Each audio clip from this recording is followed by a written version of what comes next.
This is It's an Inside Job, and I'm your host, Jason Lim. This is the show where we explore the stories, strategies, and science behind growing resilience, nurturing well-being, and leading with intent. Because when it comes down to it, it's all an inside job.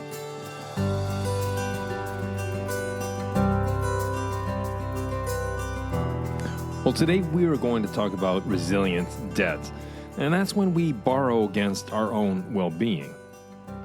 You know that moment when the credit card bill shows up and it's bigger than you thought? You've been swiping a little too freely, telling yourself, I'll deal with it later. And then it lands with interest. Well, resilience works very much in a similar manner. You can keep pushing, you can keep borrowing against yourself.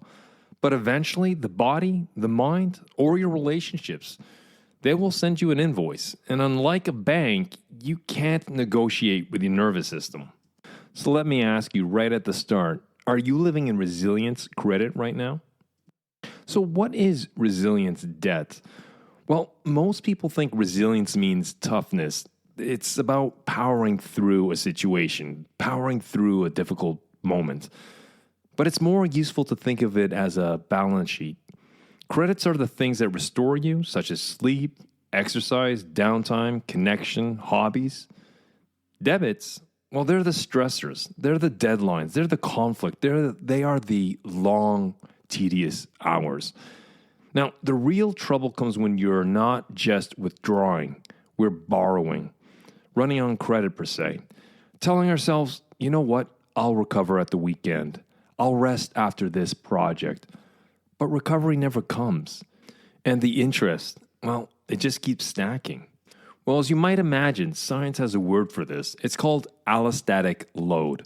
Now, allostasis simply means achieving stability through change. It's your body's ability to adjust when life throws something at you, raising your heart rate, your blood pressure, releasing stress hormones, sharpening your focus. Now, these changes are useful in the short term. They help you get through the meeting, the crisis, the hard workout. But when those systems are activated over and over without recovery, well, they stop being helpful and they start wearing you down. That cumulative wear and tear is called allostatic load. It shows up as elevated cortisol, a weakened immune system, memory lapses, even higher risks of chronic illness. Your body is essentially carrying the weight of all those unpaid loans. Think of it like a phone battery. At first, it charges to 100%. But after too many drain and recharge cycles, it only charges to 70%. Of course, it still works, but it empties faster every day. Well, that's resilience debt in action. How we borrow against ourselves. We borrow in subtle ways. For example, checking emails late at night, convincing ourselves it's just 5 minutes, or skipping lunch because a meeting overran, or perhaps living on coffee to stay awake and a glass of wine to fall asleep, or perhaps promising ourselves a vacation when things calm down, even though life never does. And then there are the bigger loans, putting relationships on the back burner for work, or ignoring our bodies until illness forces us to stop. Or perhaps treating recovery as optional instead of essential. Each loan feels small in the moment, but stack them together over weeks, months, even years, well, the repayment can be pretty brutal. The interest rate on stress. Debt always carries interest, and resilience debt is no different. The longer you delay repayment, the more expensive it gets. That interest doesn't come as a bill in the mail. It shows up in your body, your mind, and your relationship. It shows up as decision fatigue. You can carry a boardroom strategy session without breaking a sweat, but then stand in the supermarket aisle staring blankly at pasta sauce because the simplest choice, well, feels impossible. Now, that's not laziness. It's your brain running out of fuel. Research has shown that our ability to make good decisions, well, it declines the more choices we've had to make in a day. It's why judges hand out harsher sentences in the afternoon. Your brain is like a muscle. It tires out. Then there's emotional reactivity. When you're deep in debt, the smallest things can set you off. You snap at your partner for leaving dishes in the sink, or you bark at your kids for dragging their feet. But it's not really about the dishes or the shoes in the hallway. It's the accumulated weight of stress spilling over. Resilience debt shortens your fuse. Then there are health breakdowns. The body always collects what it's owed. Research from the University of Chicago shows that just 1 week of sleeping 5 hours a night slows your reaction times as much as being legally drunk. And if that becomes your norm, then chronic sleep loss raises your risk of heart disease, diabetes, depression, and even memory decline. Add in stress hormones that never switch off, and you've got a system primed for illness. Then there's flatness. This one's harder to measure, but you feel it. You're going through the motions, doing the work, showing up for family, keeping busy. But there's no spark. You're always on, but really never alive. Joy feels muted, creativity runs dry, and life feels more like survival than living. And here's the reality. You don't get to choose when the debt collector arrives. Burnout doesn't book a slot in your calendar. An illness, it doesn't wait for a quarter to close. Disconnection in your marriage or your friendships doesn't politely hold off until work slows down. They just show up, unannounced, and then they take what they're owed. That's the interest rate on resilience debt, and the longer you ignore it, the higher the payment when it comes due. So why do we keep borrowing? Why do smart, capable people run themselves into the ground when the warning signs are right there? Well, one, there's what's called present bias. Our brains are wired to chase short-term relief and discount future costs. Finishing an email at 1 a.m., well, it feels good in the moment. It gives us that quick dopamine hit of achievement. But the cost comes the next morning: grogginess, short temper, slower thinking.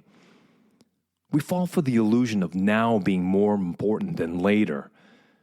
Psychologists call this temporal discounting. It's the same bias that makes people choose $20 today over $30 next week. When it comes to resilience, we're choosing one more task today at the expense of tomorrow's energy. The second is culture. We've been trained to applaud hustle.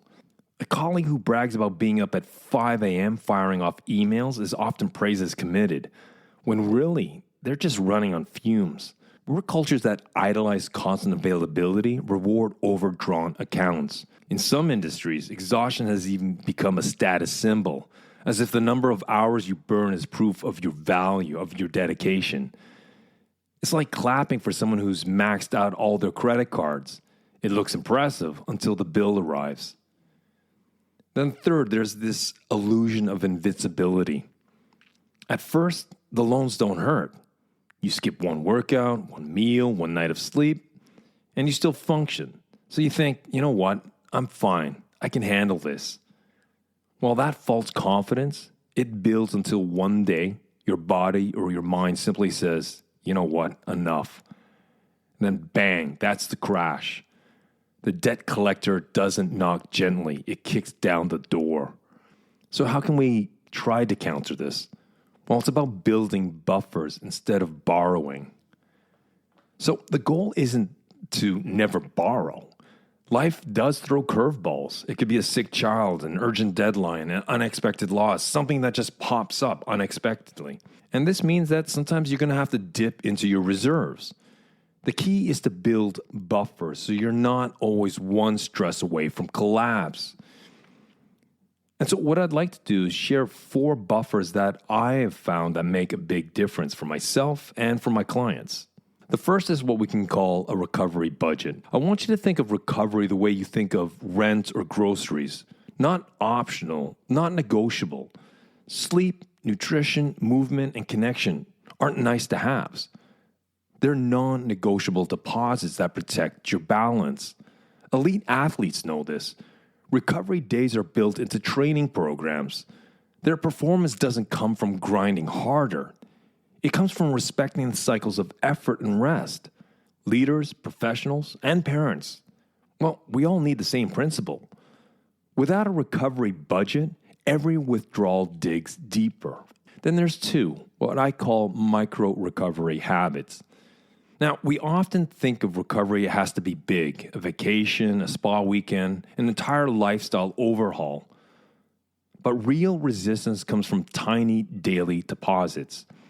5 minutes of breathing between meetings, a 10-minute walk after lunch without your phone, eating your meal at a table instead of, over your keyboard. Researchers have shown that even brief relaxation practices can lower blood pressure and stress hormones.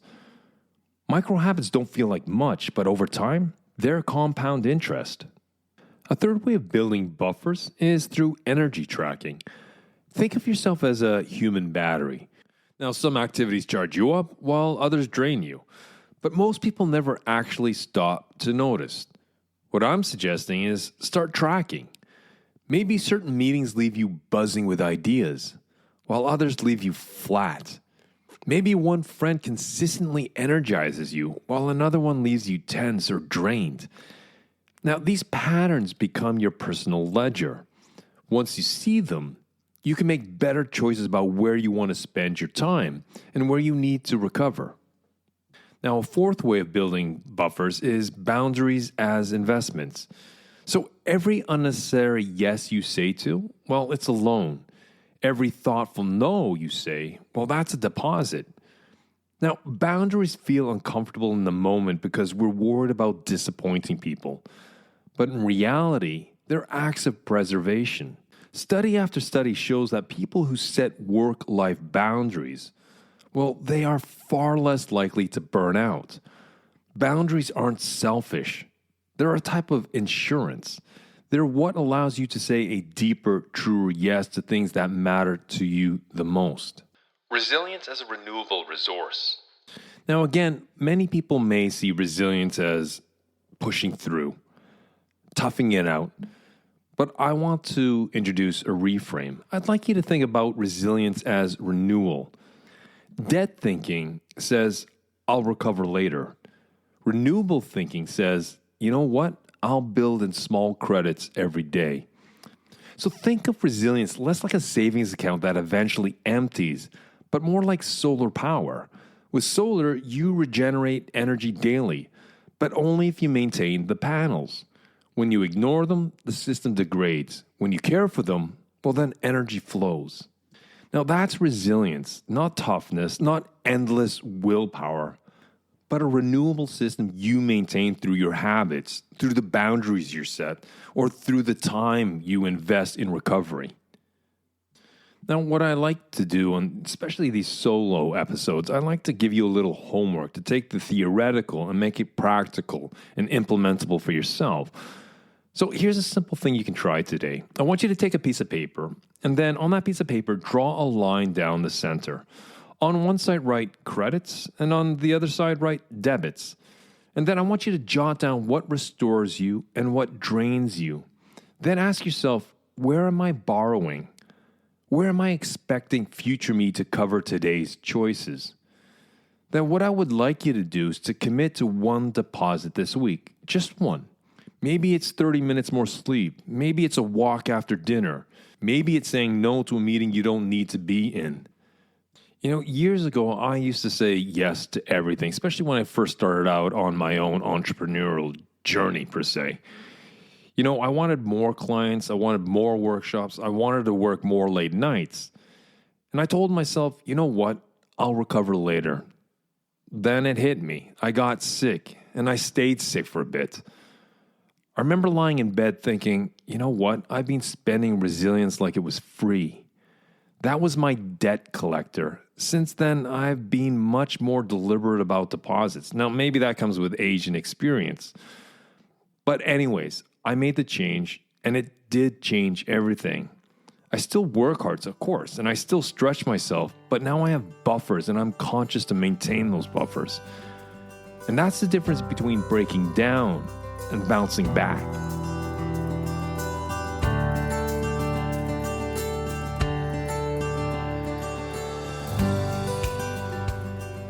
With money, we all know debt piles up quietly and then suddenly overwhelms us. Well, resilience is no different. So as we close out today's episode, I want to leave you with this.